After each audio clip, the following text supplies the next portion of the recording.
लोकसभा में कृषि मंत्री शिवराज सिंह ने इस बिल को पेश करते हुए कहा कि विपक्ष सिर्फ अपनी बात सुनाता है, सत्ता पक्ष के लोगों की बात सुनना नहीं चाहता। उन्होंने कहा कि महात्मा गांधी हमारे दिलों में बसते हैं। बीजेपी झारखंड के बगल राज्य छत्तीसगढ़ में भूपेंद्र सरकार बनी, दीनदयाल उपाध्याय जी के नाम पर था। 5 स्कीम के नाम बदलकर इंदिरा गांधी और राजीव गांधी के नाम पर रख दिया गया। वहीं कांग्रेस ने कहा कि राष्ट्रपिता महात्मा गांधी वैचारिक विरासत को मिटाने का एक प्रयास भाजपा आरएसएस के द्वारा किया जा रहा है।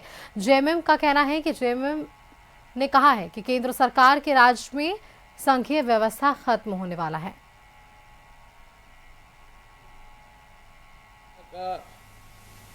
आपने फंड घटा दिया और अब राज्य सरकार के ऊपर इसका ठिकरा फोड़ दिया। इसका क्या मतलब है कि आपके पास एक योजना भी आप नहीं चला सकते? सारी योजनाओं का नाम, यूपीए सरकार की सारी योजनाओं का नाम तो आपने बदल दिया, लेकिन उसका फलाफल क्या है? फलाफल उसका कुछ नहीं मिला। पिछले 3 साल से मनरेगा का पैसा आ ही नहीं रहा, खनन का पैसा आ ही नहीं रहा। रोज हम लोग दरबारी कर रहे हैं केंद्र के पास जाकर, अब इसको भी ला दिए।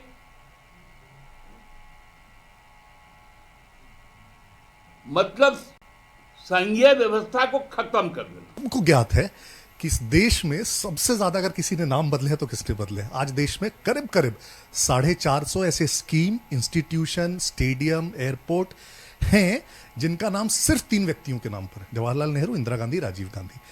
पीवी नरसिम्हा राव के नाम पर नहीं है एक भी, लाल बहादुर शास्त्री के नाम पर नहीं है। तो एक तो सबसे पहले उसको समझिए। दूसरा, इसी यूपीए की सरकार ने और हमारे यहाँ इनफैक्ट झारखंड में, बगल में छत्तीसगढ़ में जब भूपेश बघेल आए कांग्रेस के, 5 स्कीम थे दीनदयाल उपाध्याय जी के नाम पर, 5 को बदल दिया। 2 को राजीव गांधी जी के नाम पर, 2 इंदिरा गांधी जी के नाम पर, एंड सो ऑन। तो वो फहरिस्त इतनी लंबी है, हमारे झारखंड में एग्जाम्पल्स आप देख लीजिए।